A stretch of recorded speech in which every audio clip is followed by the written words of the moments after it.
Soldier Field, if you know where that is in Chicago. And that's our goal, and you are going to help us get there. Give yourselves a round of applause.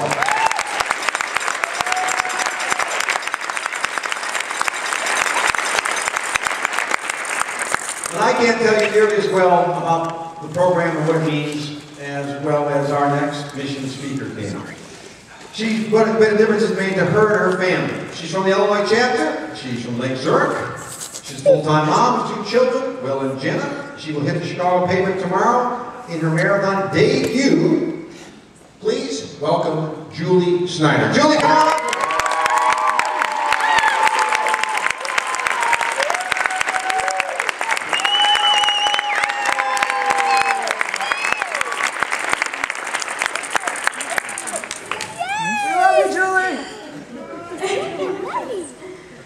On January 17, 2007, my 3-year-old daughter Jenna was diagnosed with leukemia. Only 3.5 years earlier, we were given what some might consider shockingly similar news that Jenna would be born with Down syndrome. We were told that children with Down syndrome had a higher risk for various medical problems, one of which included leukemia. In many ways, the Down syndrome diagnosis prepared us for a different life, a more challenging road ahead. February 4th, 2003, I gave birth to a beautiful 8-pound, 2-ounce baby girl. Jenna was a very healthy baby, minor colds and a couple of ear infections. My husband and I often discussed how very lucky we were that Jenna didn't have any of the medical problems associated with Down syndrome. Little did we know that soon our love would run out. As you can imagine, Jenna's cancer diagnosis turned our world upside down. This new cancer world would become our life for the next 2.5 years. Numerous doctor visits, hospital stays, blood transfusions, medications with 12-letter words or better that rolled off of our tongue like a second language, the moodiness and bloating from the steroids, the loss of Jenna's beautiful long blonde hair, the days she just wanted to play but was too weak to get off of the couch, the play dates, school, or numerous social activities we had to cancel because her immune system just couldn't handle it. Every time Jenna left the house, we feared she would acquire a cold, which could lead to a fever and ultimately another hospital stay. We just wanted life to return to normal. And although we managed to make the best of an awful situation, we couldn't wait for June of 2009.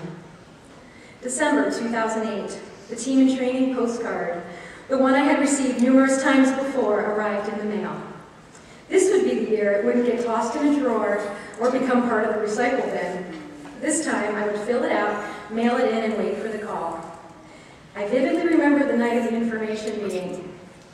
I stood in the kitchen of my house, keys in my hand, completely filled with self-doubt. I said to my husband, "Wayne, maybe I shouldn't go. What am I thinking? I can't run 1 mile, let alone train for 26. January 17th, 2009, on the 2-year anniversary of Jenna's leukemia diagnosis, my fundraising webpage was created. Within 10 days, my fundraising minimum was met. June 1st of this year, Jenna completed her chemotherapy and crossed the cancer treatment finish line. And on August 2nd, I crossed the finish line of the Rock and Roll Chicago Half Marathon. Third, thank you.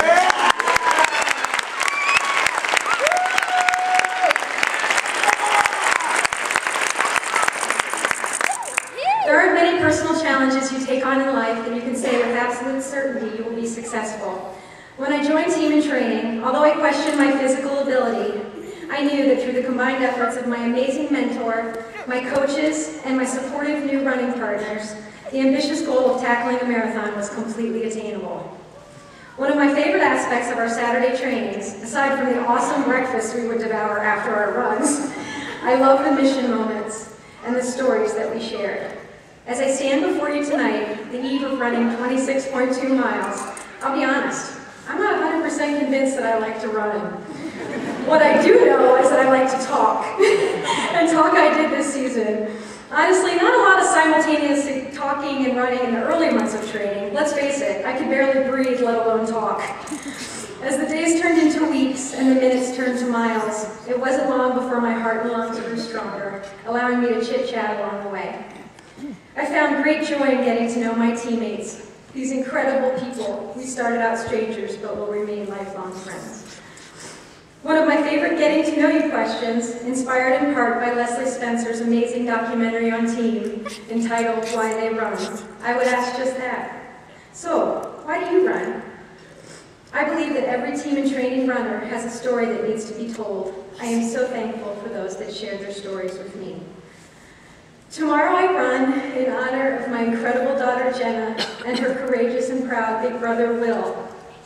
I will also dedicate each mile 26 names to those people we have met along our journey, whether currently battling cancer, treatment survivors, or in memory of those who left us too soon. I urge you to remember the reasons you run, especially tomorrow when you feel you can't take another step. Realize the many lives you have impacted and the people who supported your efforts along the way. Be proud of the journey you have taken and cross that finish line with your head held high.